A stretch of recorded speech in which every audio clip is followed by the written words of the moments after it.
Lying. Is it always a bad thing?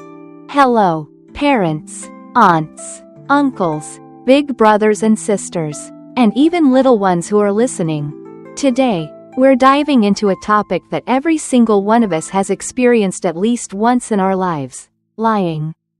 But wait, before you rush to the conclusion that lying is bad and unacceptable, let's take a moment. The truth is, it's not that simple. So, why do people lie? Can lying actually be good? And when does it become a real problem? Let's explore together. Lying. A key milestone in a child's development. Parents, can you guess when your child first starts lying? You might be surprised to learn that at age 3, children can already start lying. At age 4, on average, children tell one lie every 2 hours. At age 6, this increases to one lie every 90 minutes. Kids who have older siblings tend to start lying earlier. But here's what's fascinating. Lying is not as simple as it seems. It actually requires complex thinking skills and cognitive abilities that children develop over time. To successfully tell a lie, kids need a variety of mental skills. From distinguishing reality versus fantasy to understanding what others are thinking. Surprising, isn't it? What does a child need to be able to lie? Young children can't just lie out of nowhere, because lying is actually a skill. And to master it, kids need 1. The ability to distinguish reality from imagination. Have you ever seen your child pretending that a box is a phone or a chopstick is a magic wand? That's a part of their vivid imagination. But by age 3, they start to clearly understand the difference between what's real and what's not. And this is when they begin to experiment with lying. 2. The ability to understand other people's thoughts. Theory of mind. Have you heard of theory of mind? This is a child's ability to recognize that other people have their own thoughts, feelings, and knowledge. For example, a 15-month-old baby doesn't realize that their mom doesn't know where they hid the cookie. But as they grow older, they start to understand this concept. And guess what? This is the foundation of being able to tell a convincing lie. 3. Good self-control and executive functioning skills. Successfully lying isn't easy. A child needs flexible thinking, the ability to plan ahead, and most importantly, the ability to stop themselves from blurting out the truth.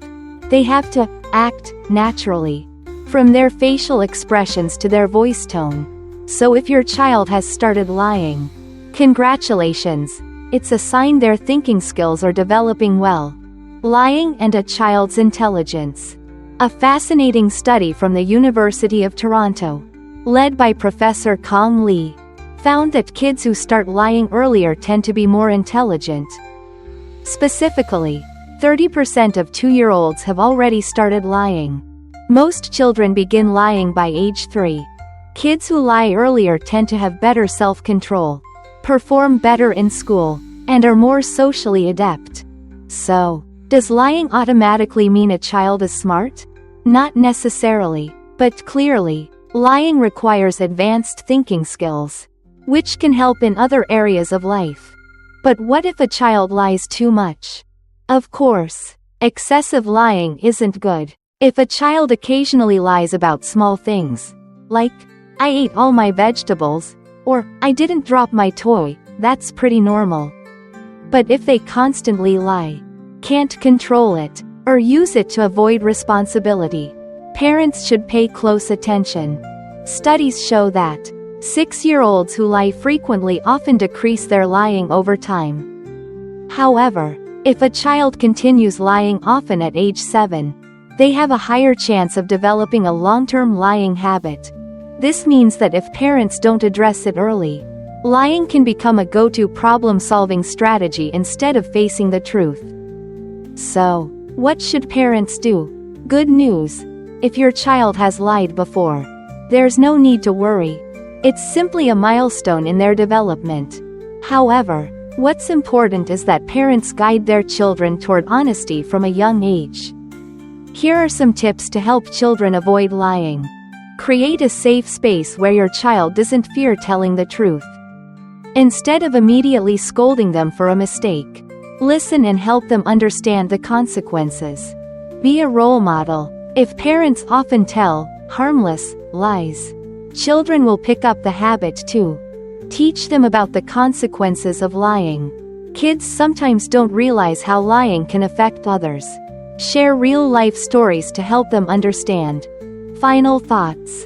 So, is lying always bad?